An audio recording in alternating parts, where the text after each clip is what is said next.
Welcome to Cash Talk, the podcast where we delve into the depths of finance, business, and life itself. I'm your host, John Cachia, a multi-award-winning wealth advisor with a passion for empowering ambitious Australians to confidently achieve financial freedom.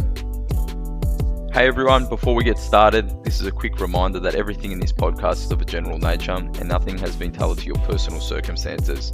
So please seek personal financial advice before acting on this information. Welcome back to Cash Talk, and today I'm joined by Mason. Mason, how are you, mate? I'm going well, thanks, mate. How about yourself? Yeah, not bad, not bad. How's the morning started for you? It's been a great morning, actually. The traffic was nice on the way down here, so can't complain. What about yourself? Oh, mate, today I started at 4:30. I've actually reset the clock to start waking up at 4:30, really start to get my walks in. I pray in the morning. I'm getting into that form of like just getting into a good frame of mind, maybe taking a leaf out of your book, mate, in regards to my morning routines, but, you know, feeling really good because I think by the time I'll hit like 6:37, I feel like I'm really primed for the day.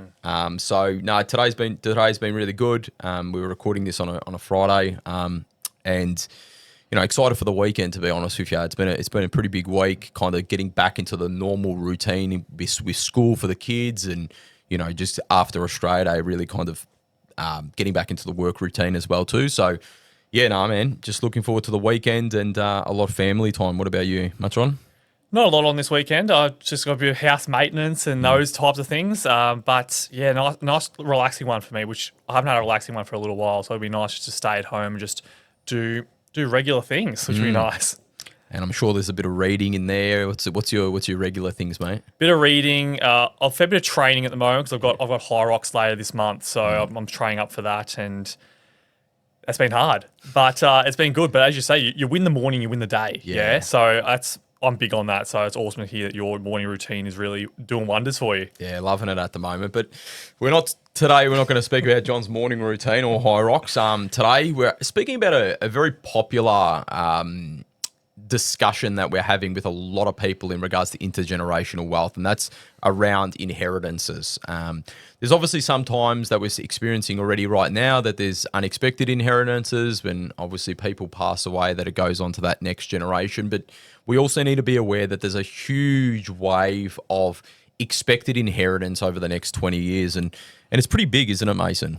It's massive. I think it's something like 3.5 trillion over this next 20 years to be transitioned from that baby boomer generation to Gen Xers and those millennials. So $3 or $5 trillion is clearly a lot of money, and making sure that that's transitioned in the best effective way is really important for not just our clients, but for the Australia in general as well.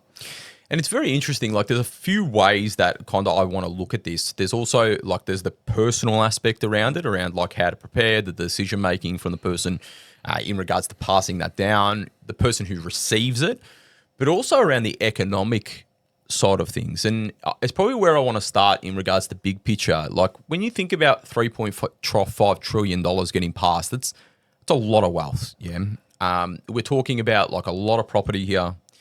You know, we've got people's superannuation, but ultimately, Mason, there's a concern around the equal distribution of income or the equal distribution of wealth. And I think, you know, as Australians, we've been very blessed in regards to we haven't had a huge disparity between the wealthy and the poor.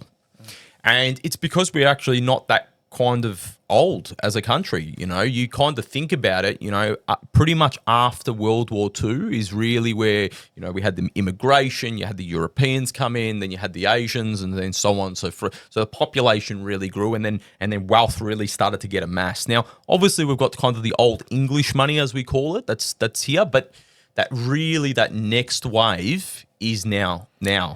And we've seen this in like the US, we've seen this in Europe, where you've got these kind of families that are now really in that ultra high net worth, but we then have that kind of poor, low social economic families as well too, that the government needs to be aware of. Yeah.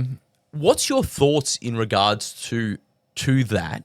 Yeah. And I've been harping on about you need to get your family on the right side of the fence. But yeah, what's your view in regards to that? Yeah, I'll be lying, say it wasn't a bit of a concern because I think what you said there around the whole rich, poor, that gap, that will widen. It just naturally will. The rich will pass down to their kids and the poor can't pass down as much. And the knowledge as well too of how to build that and how to manage it. Yeah. Correct. So that as well. So there's compounding effects is what happens. And then it's so hard to move from one socio-economic class to the next. They speak about the challenge of that because you inherit the habits and the behaviors of those around you, and you hang around with those in your social class. They actually say when a parent passes away, they also pass on their telephone book, as they used to say, or their contact list. Yeah. So they're passing on the wealth, they're passing on the contact list. So now more than ever, and I've been saying this and harping on this for many years, but I think it's come rearing to its head that people need to work out what they're doing with their life, plan accordingly, plan like you're getting nothing, go hard, and make something out of it. And I'm not talking about just being, I'm not talking about being rich, yeah? Learn how to make money and manage money. Yeah, this platform hopefully that helps you do that, but how do I do that? How do I build wealth? How do I do all of these things? Also, what am I doing for my children, okay? Because that disparity, if you're finding yourself struggling, is only going to be exacerbated by what's happening in regards to this 3.5 trillion getting passed over. 100%. And I think with receiving inheritance, it actually starts at the top, doesn't it? It starts with the people who have the money in the first place. So it starts with those baby boomers. And John, I guess I want to ask you, what do you think they should be doing firstly in this process of, we do have a bit of wealth and we do want to pass it down to our children and maybe grandchildren in the best way possible? Where do I even start? Because it is quite a complex area. There's tax, there's estate plans, there's Centrelink implications. There's so much happening. It's very common to see, we'll put that out for another day. So what do you think these people should be doing if it is on their mind? So one of the biggest things that I would be thinking is around, okay, cool, what have my discussions been with the people that I'm intending to pass this inheritance to? Now, in most cases, it's your kids, your grandkids, whatever. So we need to open up dialogue. I think there's a lack of communication. There's this kind of, I'm going to hold everything back, not tell you. I think there needs to be open dialogue. In estate planning, there's kind of what we call a letter of wishes, yeah, which once you get your legal documentation, which is probably the next step after the discussions and the dialogue, is around what you intend you want the money to do. But it's really it's a non-binding kind of thing. It's like, Mason, I just wish, that's why it's called the letter of wishes, I wish for you to use it like that. However, my concern is that if I haven't taught you how I built the wealth, how I created it, you're not, you haven't bought in or into what I do in regards to building wealth. You also probably lack the knowledge in regards to doing what I have done. So my real focus would be, how can I, if I'm passing my wealth on to Mason, how can I teach you? How can we sit together over the next 10 years, map this out like a succession plan in business?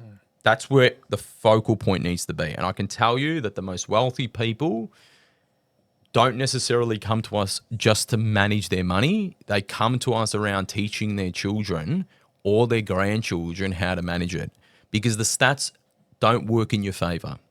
About 70% of the money is blown in the first generation in which it's passed to. That's insane, yeah? Blown. So you're moving potentially down the ladder of the socioeconomic ladder. By the time second generation, it's about 90-something percent. That's pretty crazy, but there's a lot of aspects around that. Why talk about teaching around, if you have the financial literacy and the acumen, you're passing of wealth, you're passing to someone who can create it themselves. And I recently saw that Berkshire Hathaway, they've got, I think it's Buffett's son, is now entering the fold. And he's mature of age. He's not 18 by any stretch of the imagination. However, Buffett goes, I'm donating 98% or 99% of my wealth. And he's like, that's fine because my children, they know how to make it and manage it themselves. So that's pretty insane just in itself. Like, you're talking about a guy who's worth over $100 billion, but he's obviously wants to have an impact. What's his legacy, which is, admirable to this person. But also his succession plan has been getting worked on for the last 40, 50 years. And I can tell you from me, with my sons, I'm teaching them straight away. We have open communication. We have open dialogue. It is our family's money, our family's wealth. And so the conversation needs to be had, then get to the legal documentation. And the legal documentation is not an easy or simple exercise. If you want to kind of go deep into it, go to, there's a podcast episode with Lucy Percy that we did in regards to estate planning. Make sure you jump on that. I highly recommend that we really go deep in regards to the considerations around estate planning and the decision making around that. However, also when you're doing this, you need to be mindful of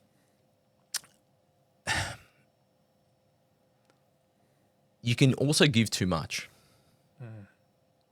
Yeah, and be mindful of who you give the money to when you're doing up this stuff. So I'm really, personally, I'm having discussions with my wife around, okay, well, what impact and what legacy do we want to leave? You don't want to, my way anyway, is I don't want to make my kids into rich, entitled little brats. Yeah, I want them to have enough to be able to support them. They've got their legacy. They can hopefully build into generational wealth. But, what's the legacy that me and my wife want to leave? When we're talking about this disparity between the rich and the poor, how can I maybe help that low socioeconomic area to provide, education funding to be able to kind of help on that journey?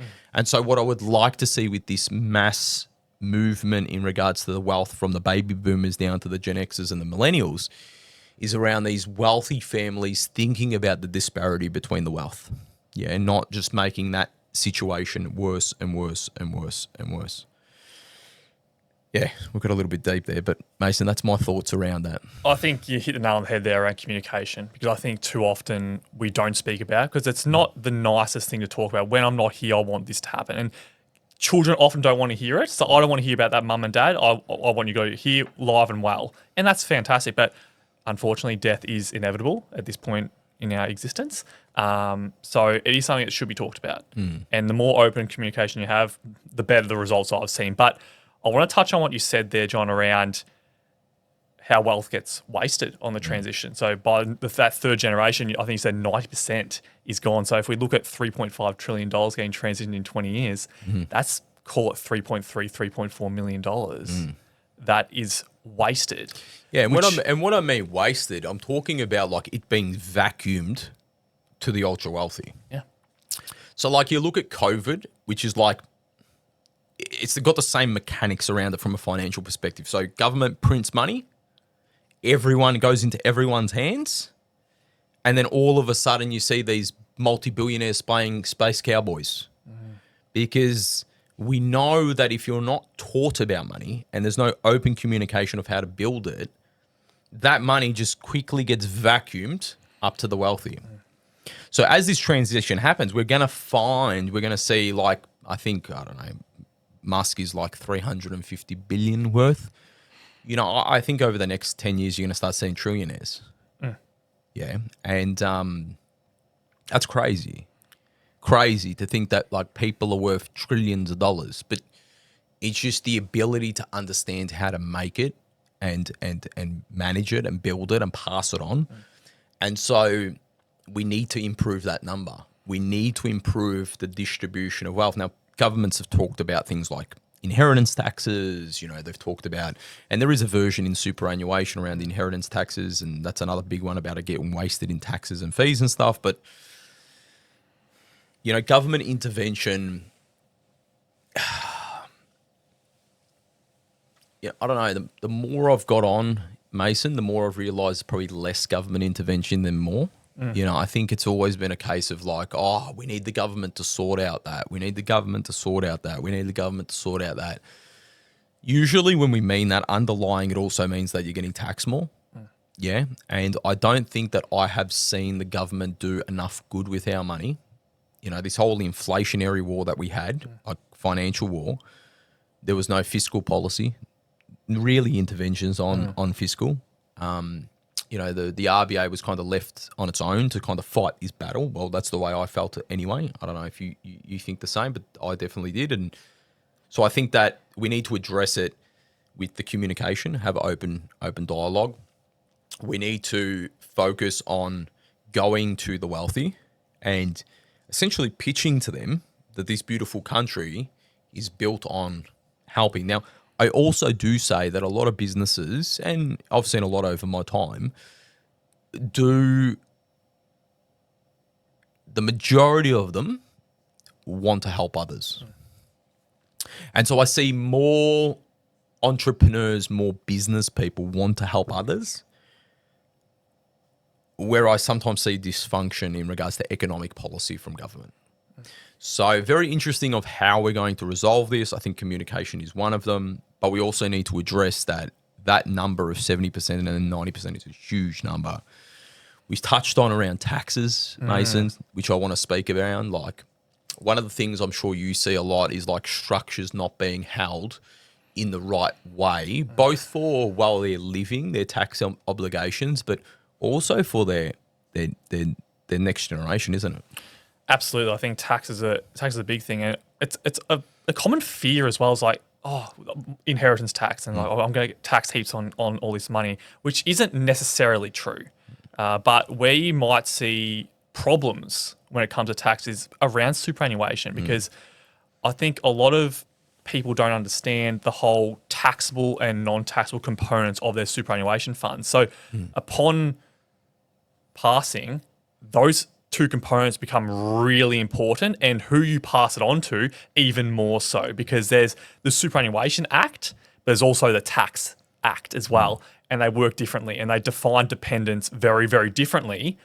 So that's crucially important. So seeking advice before this happens is so crucial to make sure that is managed, because there are certain strategies you can do prior to passing away that you can manage that in a really effective way.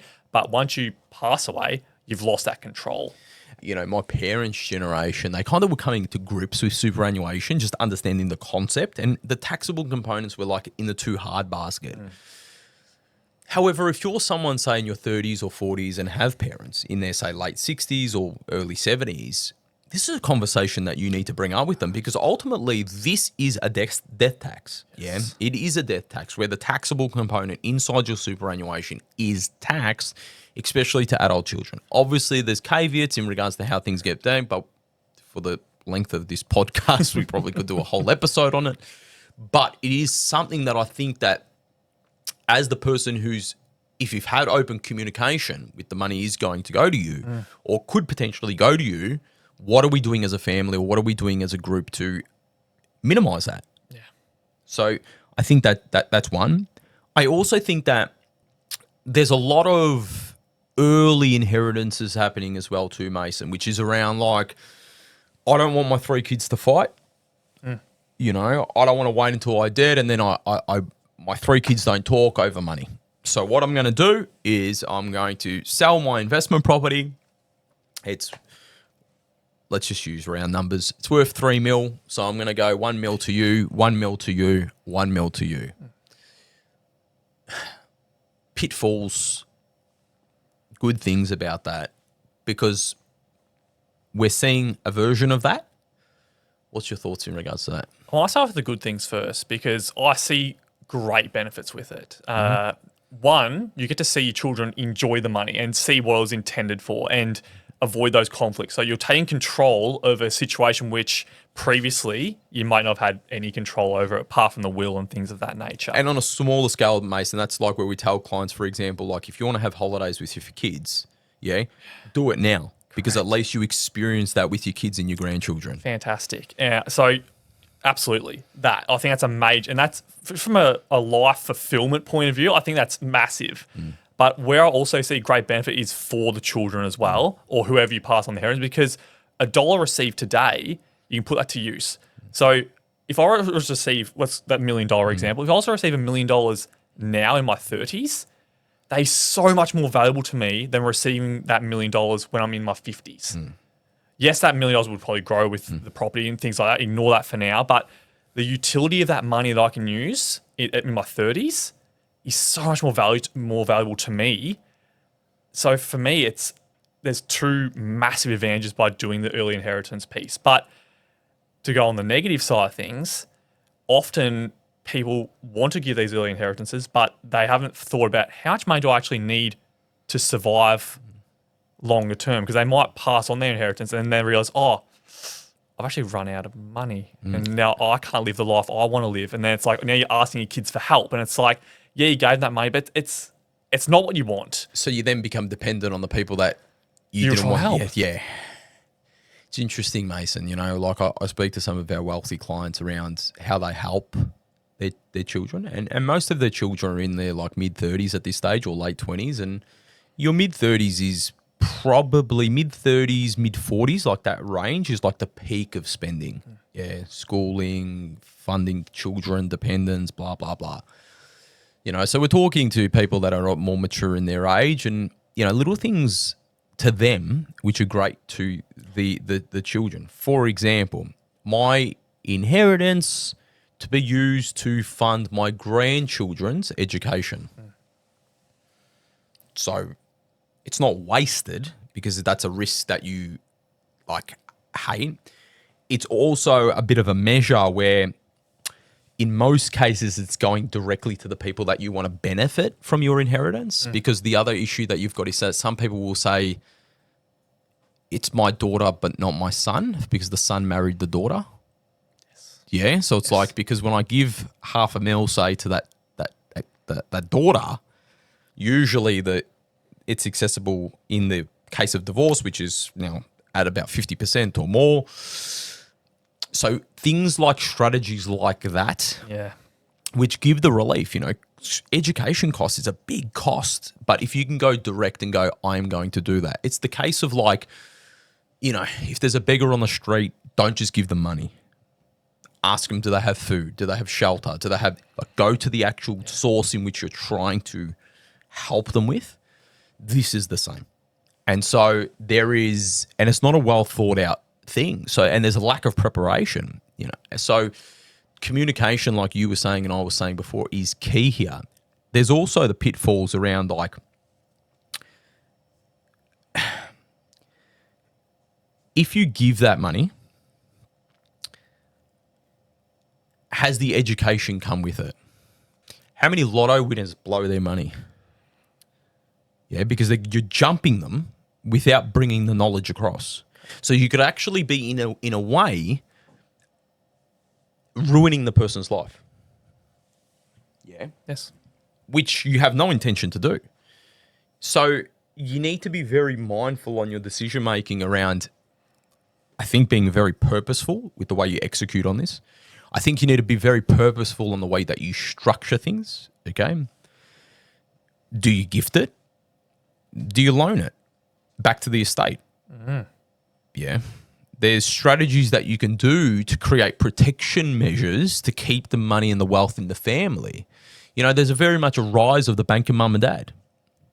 And mums and dads are writing checks out, deposits for houses entirely. But I just spoke about the divorce rate. And so when I speak to people and I say, okay, cool, just so you understand that $250,000 that you gave your son, if your son breaks up with his wife, half of that is theirs. Oh, no. That's not what I want. That's not what I want. Okay. Let's think it out. Now, I'm very fortunate. You're very fortunate that they talk to us. We map it out. We strategize. Estate planning lawyer involved. Document it. Communicate with the son in this, like in this example case. Now, the daughter-in-law might not like it in this case, but when are you going to get $250,000? You know what I mean? So most cases it's around communication, when you try and take the emotion out and think logically. But these are strategies that we need to be having now. You know, it's strategies that maybe 30, 40 years ago weren't had only with the ultra wealthy. But because of the amassed wealth in property in Australia, with people's homes especially that they live in, this is a conversation that's being had over and over and over again. Absolutely. And John, I want to go back to what you mentioned about the lotto winners, because I think this is really a crucial point, and the psychological point of view, because we spend a lot of time with our clients talking about the psychology around the money and these things. And there can be some guilt with inheritances, all these types of factors. And inheritance is often a catalyst for someone to come see someone like me or you. And often, as you say, there's guilt. There might be just surprise, or it was unexpected. It was all these massive things. If someone comes to you, John, and they might be in their 20s, it was unexpected, their parents might pass away, unfortunately. What do you say to these people? Because I understand, I feel a bit guilty spending that money too. So I find I have two different kind of approaches to me when it comes to inheritance. You've got the first approach, which is the one that you talked about, which is like, I have come into this money and I don't want to stuff it up.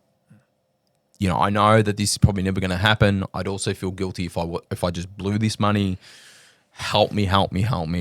Plan, execute, be impactful. You know, my grandfather was really a dog lover. I would love to be able to create a shelter. Very purposeful with the money. Second cohort, and this is a massive mental barrier that we kind of need to break, is around, I got $1 million. I'm buying the car.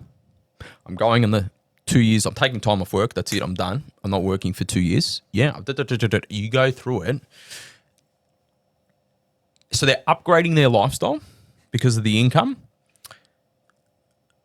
And then they believe that they're just going to revert back to what they went to. Now, my mum told me this, actually. My mum's not in finance. She wasn't in business, but I love her dearly. She said to me, John, it's very easy for you to go up in lifestyle. Very hard for you to go down. And she said this to me maybe 25 years ago. And I still remember it. And it is so true. You know, you buy yourself a Porsche, it's very hard to go from a Porsche to a Toyota. No bad to Toyota. But because you've become accustomed to the luxuries that have that, now that's the same as going from first class back to economy. Oh, yeah. So when you get an inheritance and you expect to then just go up to lifestyle, you then have two things happen. You've got one person that's going, I'm going to upgrade my lifestyle, but I'm going to upgrade my effort. Cool. That's the case. Use a framework, coaching, grow yourself, get to. And that's the kind of saying around, please don't do this, everyone, because there's a lot of warning signs to this. But if you want to have a Ferrari, just buy one and you'll figure out how to make it. Because the way you feel in it, you'll do anything to make it work. Obviously, it's fraught with danger because most people will just buy the Ferrari and not come with the works. But you've got that cohort, but then you've obviously got the other cohort that just do that and then don't do the effort and then it all falls apart. So my thing is to most people with a large inheritance is to say to them, listen, we need to map out the next 10, 20 years of your life. Obviously, after that, it starts to get really grey, and even past 10, it gets grey. But we need to be very purposeful on the money. What do you really want? You know, yes, you might want to kind of do some small things that were maybe in the letter of wishes that was passed on by the person, or if they didn't and knew them greatly, you might want to do those things. But we need to plan. We need to execute. And then we need to focus on, if you want to upgrade your life, who do you need to become to upgrade that life, rather than using the money to make that happen? That's a lot. That's a lot, isn't it? It's a lot to consider. It's a lot. It's emotional. It's psychological. It's money. It's tax. There's lots going on. So I guess some final thoughts, John. What if someone is thinking about this now? What was the logical next easy step for them to take? So first and foremost, if your parents are still with you, be blessed that they're still with us. Okay. If it's your grandparents, blessed that they're still with us. Open dialogue and have conversations. Okay. Conversations around not only what's being passed from a money perspective, but what they want. What's their legacy? What do they want to be remembered for? Also, ask them questions like, what do you think I need to know? What do you see in me that you would like to see from me? Who haven't I become yet? Because usually when we're talking about large sums of money, there's a lot of knowledge and wisdom that gets passed on. I loved the time I spent with my grandfather. I still love this time I spend with my father and my mother and the people that are wiser than me. I have great relationships with older, more wiser people because they're passing on life experiences to me. So conversations, communication, documentation. Yeah, documentation. And be very thoughtful that when you're not here, it's the documentation and the teachings that you've left that person that it's going to be relied on. Now, some people will say, well, I'm dead and buried. Who gives a stuff? But if you care about the other person that it's passing into, let me warn you that it could make them or break them. So if you love them, what's the impact is going to be on their life? Yeah. It's been very deep, but hopefully very insightful. Mason, thanks again for joining me on Cash Talk. Hopefully that's been insightful for you. If you're loving these podcasts, be sure to like and subscribe our videos on YouTube and on all major platforms when it comes to podcasts and whatnot. So thank you very much. Until next time, see you later. Cheers, mate. See you, John.